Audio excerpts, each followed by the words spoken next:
I can see arguments when monetary policy like QE can actually have an effect, but I can also see arguments when they don't have an effect. And the whole issue with a liquidity trap is that you create a situation in which investors are basically indifferent between holding cash and assets. But assets applies to a lot of types of assets, short-run assets like the gilts, or long-term assets like long-term gilts or long-term corporate bonds or equities, etc.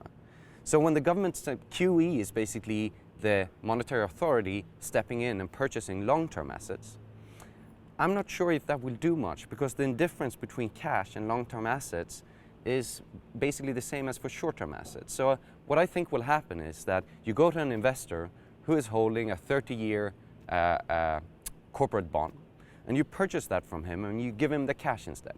He will think that that cash is as good of an investment as his long-term bond, and he will keep it in his mattress. And when he keeps the money in his mattress, it doesn't go out and being spent in the economy. And when it's not being spent, it won't have a kickback. So the important thing is you need to introduce money in the economy, but you need to make sure that that money is also spent.